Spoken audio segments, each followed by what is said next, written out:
G'day ladies and gents, and welcome back to War Thunder. Today, as you can see on screen, we're going to have a look at the LA9, and the LA9 is one of those planes that I played quite a lot of to get footage for. And I'll kind of tell you why, maybe the title will explain. But essentially, the LA9, at least for me, is just really, really middle of the road. And if a middle of the road plane fights at a tier that it is not the best at, or a tier that is not the best for it, then it tends to suffer.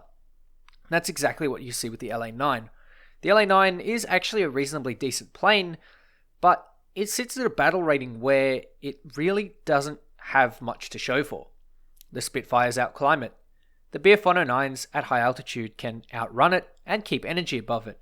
The P-59 tends to deal with it quite severely, and if you're not careful and you're caught out, a P-59 will dispatch you quite quickly. B-17s and B-29s all can do some work to outclimb you.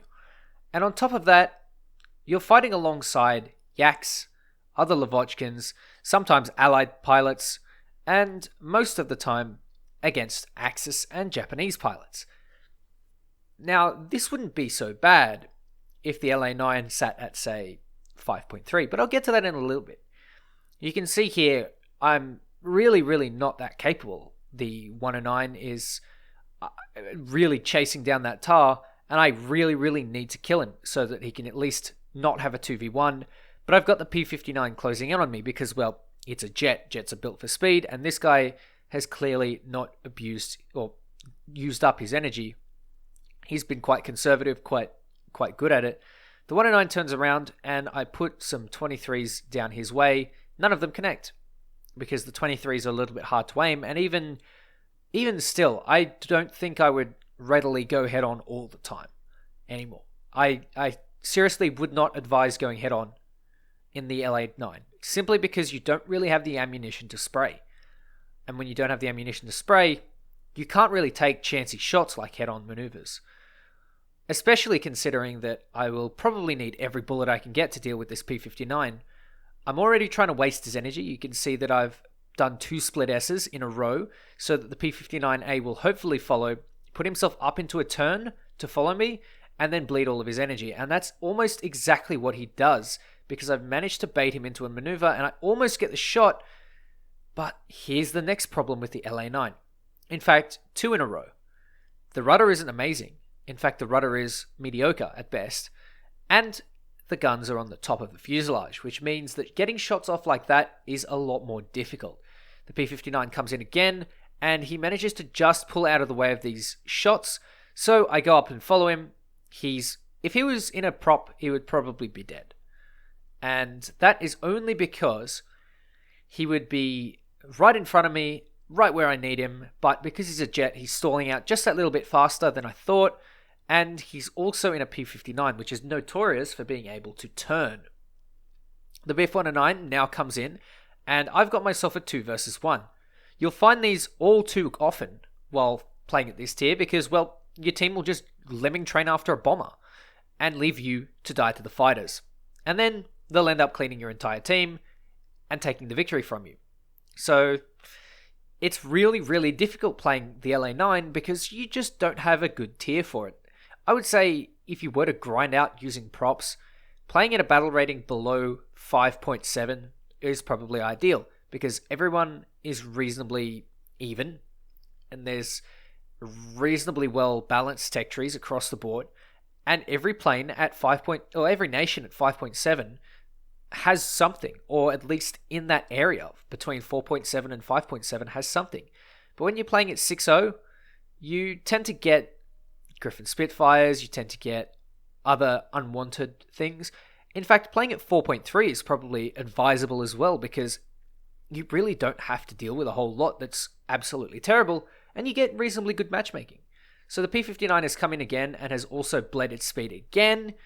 Again, if it was a prop, I would manage to kill it. But that does not mean that I am not able to get guns on. He puts himself right in front of me and I get a nice critical hit on his wing. And then the 109 comes in. So I take a chancy head on and I get a beautiful head on kill. These are very rare for me in the LA9. I've somehow lost my mojo with head-ons, but that one managed to connect, and, if you know that they're going to commit, then sure. But the LA9 has that inability to sort of snap. So if you're pulling out of head-ons or if you're trying to reverse someone, I have no words. I have no words for that shot. That probably should have landed. And the LA9 is just... It needs to take time to maneuver, which is really bad in a combat situation.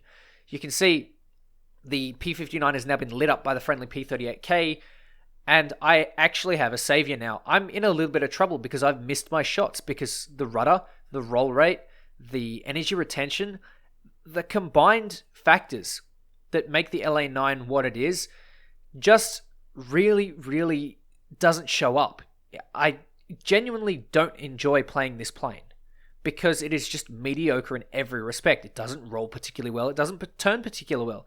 Its energy retention is okay. It dives okay. It accelerates okay. Its top speed at the battle rating is okay, I guess. There really isn't a place that the LA9 shines, and that's why I just do not like playing it. I also don't like playing the Yaks for the same reason, and in general, Soviet props are extremely mediocre if they're not properly tiered. Something like the Yak 9T can be fun, the Yak 1B can be fun, the I-16 can be fun, the Chaika, yeah, sure. The LA7, because it's properly tiered, is pretty fun. And there goes the P59 with the help of the P38. So, we're going to jump into the next game, and I'll show you exactly how I managed to pull this one off. This is probably the best game that I've managed to get at all, like full stop, in the LA9. There is probably not another game that I've played where I get more kills and where I do a better job. The LA9 just seems to suffer from a mediocrity factor. It doesn't really seem to be a plane that excels in anything, and that's why I don't like it. I personally need a plane that has at least one outstanding strength, whether that be top speed, whether that be energy retention, whether that be roll rate, turning ability, speed at high altitudes. Maybe it gets an air spawn and it has just freakishly good guns, like the Dornier 335. There is really nothing on the LA9 that I like. At 3,500 meters, you lose the ability to have WEP because Russian planes, and it's just really, really mediocre. If you work in a wolf pack and if you play with a squad, I'm sure this plane will be a lot more fun. It seems to me like a wolf pack plane. You don't fly this by yourself. You fly it on comms, you fly it with a teammate, or a squad mate rather, so that you can properly coordinate things. That's what it feels like to me. It really does not feel like a 1v1 plane, or a plane that can absolutely smash its competition. I reckon if you put this in a 2v2, it would go alright, but in that case, you're really going to be squatting up with people most of the time, and, sometimes there are just better jets or better props to squat up in. The LA9, for me, really just suffers from mediocrity, and you can see by the climb rate, it's not really that fantastic. Sure, at low altitude, it's good, but as soon as you hit beyond 3,500 meters, it starts to really drop off. And I'm not sure if it has a supercharger. I don't really think it does. But at altitude, you need a certain amount of airspeed to re-trigger the WEP. So if you're not going to stay fast, then what's the point of having altitude? The altitude is there for you to eventually become fast when you put it into a dive again. But you kind of need both. And, the only thing it's really amazing against are early climbing props. This map is the perfect map for the LA9 because you engage early, you engage in a big cluster, there's not a whole lot of room to move, and you can see I've already managed to pick up a D13, and my friendly plane there has distracted the 109 and has put him in a pretty perfect position. For the most part, in the LA9, you'll tend to get kills that are a bit low-hanging fruit. There's really nothing incredibly special that you can really pull off with the LA9, and in the 100 games or so that I've played of it, it's really, really not that special. It's fun when you play in a squad, but unless people are literally giving you their entire profile to shoot at, like that BF-109 there, then I really don't see a reason to play this plane. Sure, maybe it's good in tanks.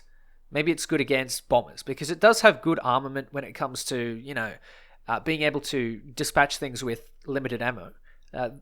For its caliber and for its battle rating, it sure does have powerful ammo, but it just doesn't get a lot. So it's not really an endurance fighter. And the problem is, this plane has extremely limited carrying potential. If you have to carry against, say, 3 P-51Hs, or even at your best case scenario where you're at 5.0, 3, I guess, maybe, let's go 5.3. What's it, 5.3? I don't know, a BF-109, the G10. 3 BF-109 G10s. If you have to fight them, you're probably going to lose. This thing does not have a distinct advantage against something, for example, like a BF-109 G10. There's no absolute, finite, 100% distinct advantage that you can say, yep, this thing is definitely 100% without a shadow of a doubt better in every respect at this one thing.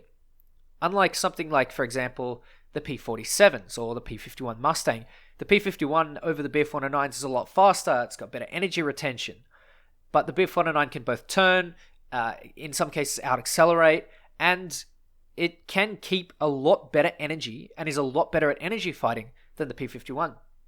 There are just no distinctions like that with the LA-9.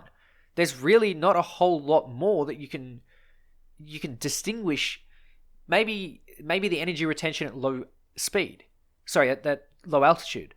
Maybe the top speed. It's fast in a straight line against the 109, but at the same time, it's not really that fast that it's worth writing home about, like the P-51, for example. Sure, there are things you can do, and I don't doubt that people can and have carried in the LA-9, but the thing is, if you were to give this to the average player, chances are they would perform worse than if you gave, say, a BF-109 G10 to the average player. And that probably speaks to why the LA-9 isn't exactly popular. It's not really well flown out. I saw a bunch of people flying it out, sure, when the announcement was made for the MiG-21, but that's really it. That's it. There's no other really reason to play the LA-9 when you can just choose something different, like the LA-7, which is much better. You can play, I guess, another nation. You can play jets. The Russians have some great jets, the Yak-23. Even the Yak-15 is fun. But there's really no reason to play the LA-9. It just doesn't perform nearly as well. And since it was moved up to 6.0 from 5.7, I think it was, sure, it'll face jets now, but the jets can absolutely outrun it. Even the 162. The 162 can, in a straight line, definitely outrun this thing. As long as you don't dive on it, of course, and it's been turning. There's just really no amazing advantage that this plane has. And that's why I don't enjoy it. I'm sure there are people out there who enjoy it and people out there who really love the plane. And sure, if you do, that's great. I don't know how you do it because this plane, for me, is really, really not that amazing. There are so many better options than this particular plane. And I'm sure the LA-11 at the battle rating of 5.3 with one less gun, and I believe it's got more fuel, or I believe it's a long-range variant of the LA-9. It's probably better. And honestly, I don't think it would hurt to move the LA-9 down to 5.3 or 5.7 because it really doesn't do that much. It could fight G2 Tropicals all day, and if I was in a G2 Tropical, I would beat every LA-9 to it. Almost guaranteed. Unless, of course, they gang me, but, I don't think the LA-9 is that amazing. I really don't. I think if perhaps Gaijin were to give it a lower battle rating, then more of its, uniquities and its little distinctions would become apparent. Maybe it would actually be faster by a decent amount. Maybe it would actually turn better. Maybe it would, I don't know, do something better than its opponents than it currently faces. For me, I would personally go and play something else. I actually would not play the LA-9. Maybe play the LA-11, but the LA-9 itself, not really that great. Anyway, ladies and gents, thank you very much for watching. Let me know what you think about the LA-9 in the comments below. That's really important. Take care, and I'll catch you next time.